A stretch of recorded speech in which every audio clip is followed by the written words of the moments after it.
po, kakauwi lang namin.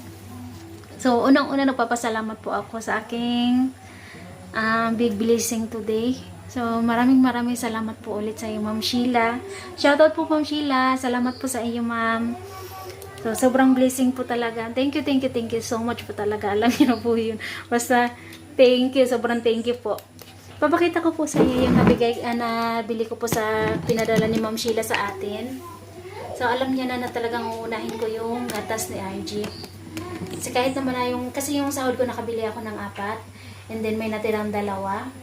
Ay, bilang natin 3 kasi kakalagay ko lang din ng isa sa garapon na lagayan ni RJ na gatas. So, 3. So, ngayon, bumili ako dahil sa bigay ni Ma'am Sheila, bumili po ako ng gatas ulit. Bumili ako ng 6 na karton. Ayan. 6 na karton. And then, bumili ako ng 1 pirasong wipes. And then, yung mga gulay-gulay natin. Ayan. Patola. 2 pirasong upo. 2 kilong kamatis.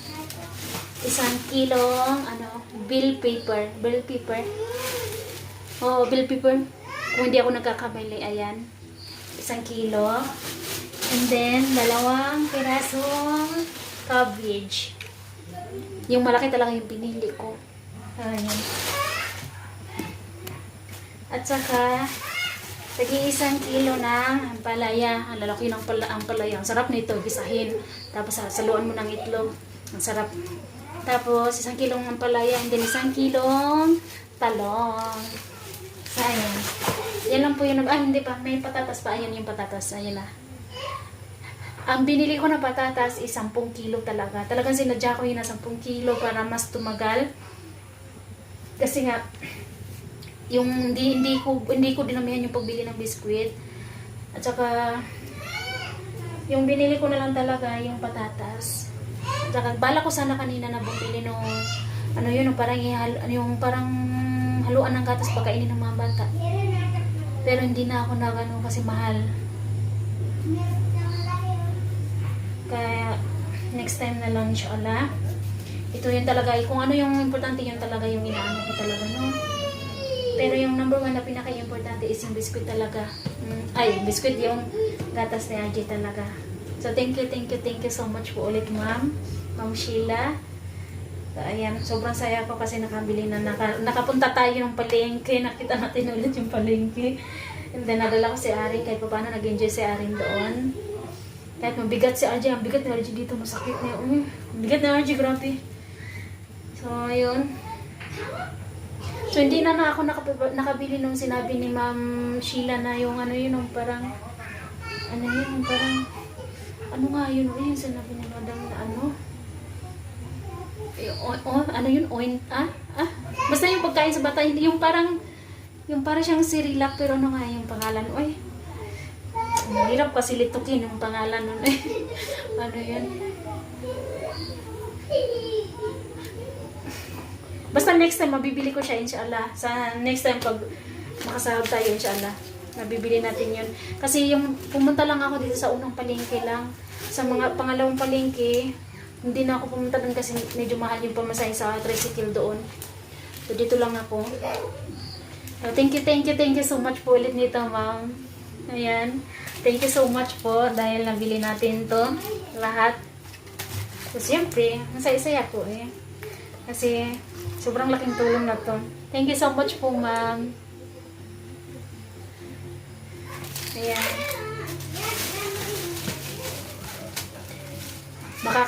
Na rin ako, makakaluto ako ng french fries para sa mga bata. Excited ako. Ayan, patatas, dami.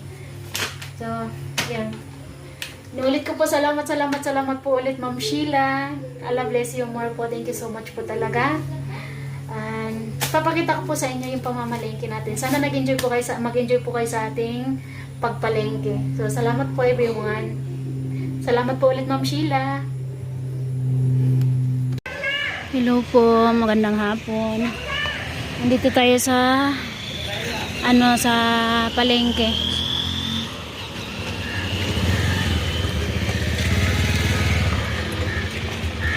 Tinitignan ko rin sa Iman kasi baka dadaan yung bus niya, pahintuin ko kasi walang tao sa bahay. Nilak ko yung bahay tapos si Arin. Pag uwi ni Arin galing sa school, dinala ko na kaagad talaga siya.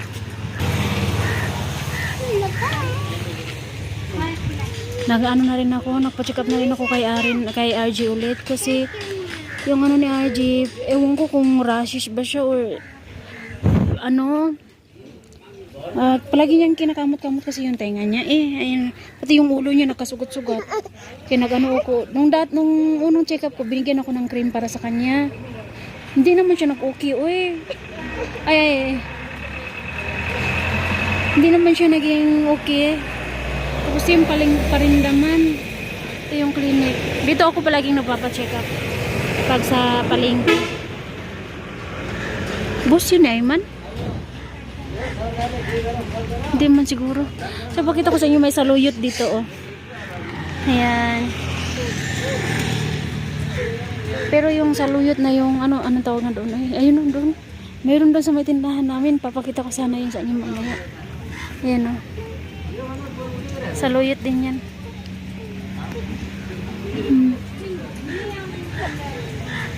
Ito yung palengke namin dito. Unang palengke. Pero yung ng gulayan, ito may gulayan din dyan nagbibenta. Bagong bukas pa lang to. Doon sa harapan doon meron nagbibenta ng gulay. Principal ni Ayman yun.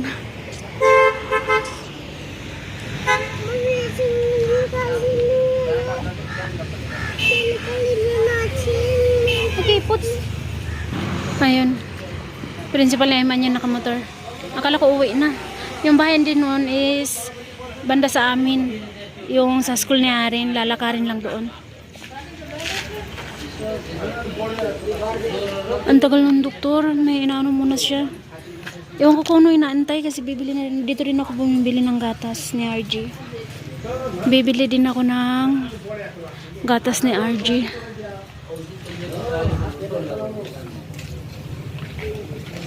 Arin, come here.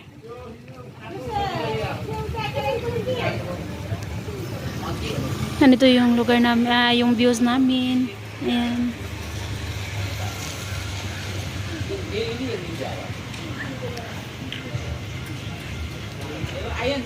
Tingnan yan dito sa palengke din may nag-ano din, nagpapastol din. Okay lang naman magpastol basta bantayin lang talaga.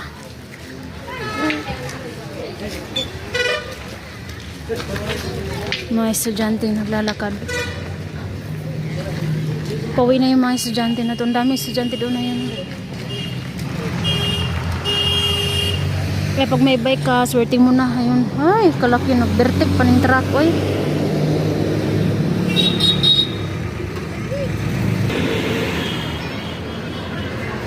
Yung iba-ibang klaseng uniform dito. Yung hindi kinaarin iba yung klase yung uniform. Yung sa kanila naman iba din.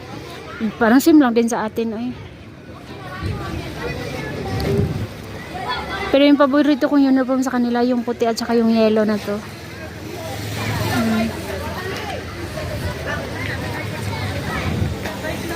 So, yan, bibili tayo ng gulay. Ito yung mga gulay na binibenta nila.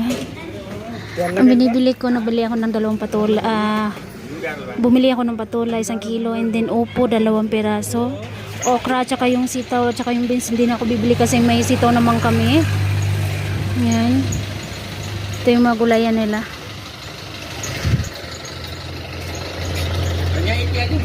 Yung mga saging nila. Ang mahal nito, oh. Yo, ikilabas rin dahil. Yo. Anar to 12 na umungo sa 15 pe 15 40 million. 15 pachas? 15 10 beton 12 ka na ko. Apple eh? Apple gun. 15 15 Ang mahal ng kilo, magkasing price lang talaga sila. Yung ito is 350 daw, tapos yung ito 380. Mahal. Yung mga kanya naman na apple is 300, 200. Yung kasi rin, daddy? Yung. 150 lang pala. Pero yun nga, may mga bulok na siya. At saka, yun, mga pipino, talong, kamatis. Tsaka ito yung din nila, ayan. mga patatas. Bibili ako ng patatas kasi syempre pang-stock natin, at saka yung mga lalaki piliin ko yung para pang french fries ng mga bata.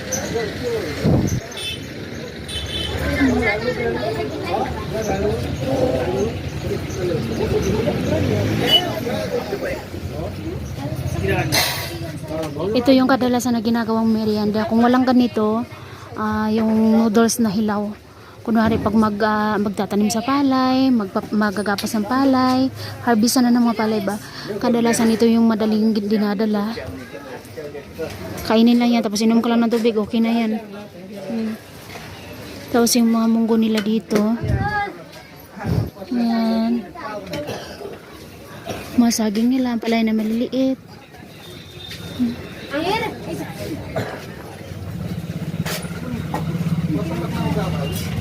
Ayun yung mga damit doon.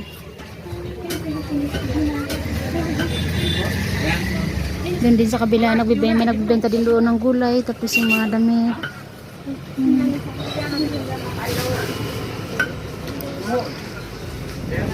Ang bigat ni RG, uy. Ayan, may cabbage. Kuha ako ng 2 cabbage.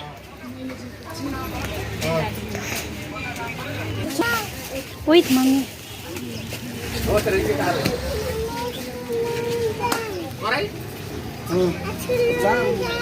Wait na, si mami daw ba yung mami ko? Pasari daw ba siya? Dahil daw ba yung mami daw? Si Arin gusto nang umuwi. Oh, wait, mami. Tingnan si Arin, wala siyang pili. Kahit di niya kilala yung tao, nakikipaglaro siya.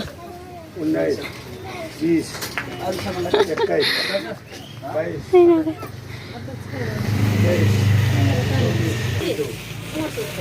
Ano yung nalilipat nila?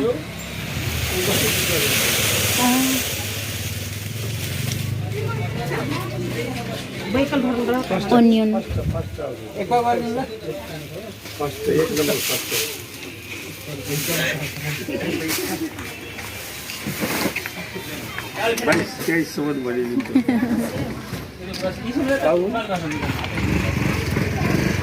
Tsaka yung mga tuktok, nakaantay sila doon. Diyan sila nagpa-parking.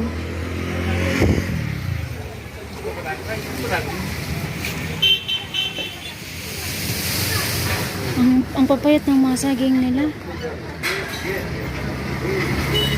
Nag-aalala ako kay Emin, sa Emin lang doon sa bahay. Kakadaan lang yung bus ng ni Emin. Zero ng apple.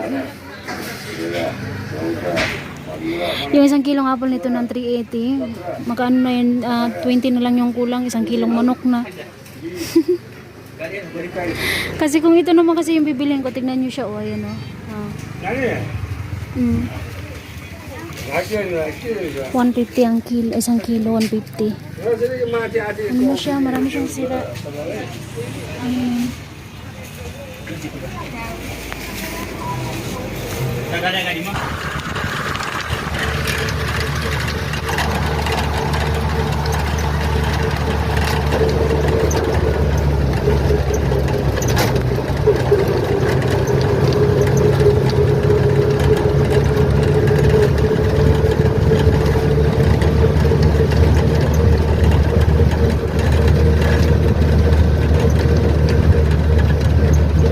Uwi na tayo.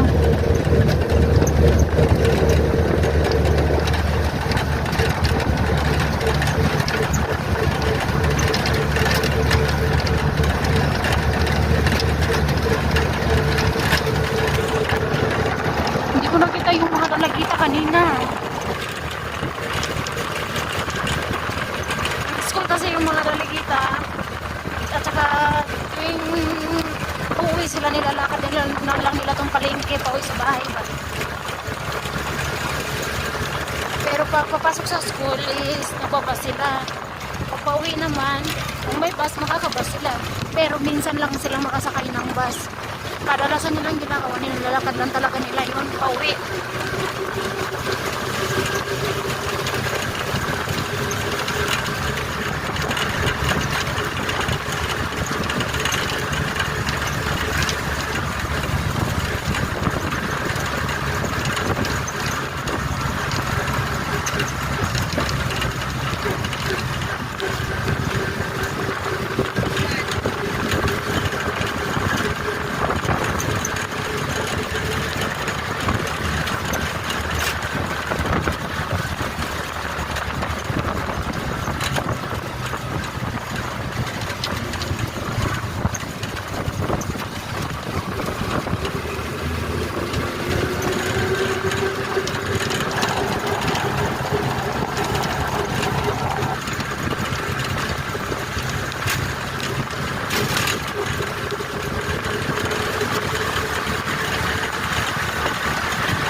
Tinulungan ako ng tricycle. Wow. Wow, kukunin ko siya. O, blaklak ito. Ay, halaman ito. Ayan. Honsa, tirak din o, day. Ayan. Nakarating din kami. Sabi ko doon niya na lang ilagay ilaw pag sa baba. Ayaw niya, sabi niya, sige lang, itulungan kita, ihatid kahit dito lang. So, diyan ko na lang pinalagay. Ayan na po yung mga nabili natin. Andun pala yung biyanan ko doon sa labas.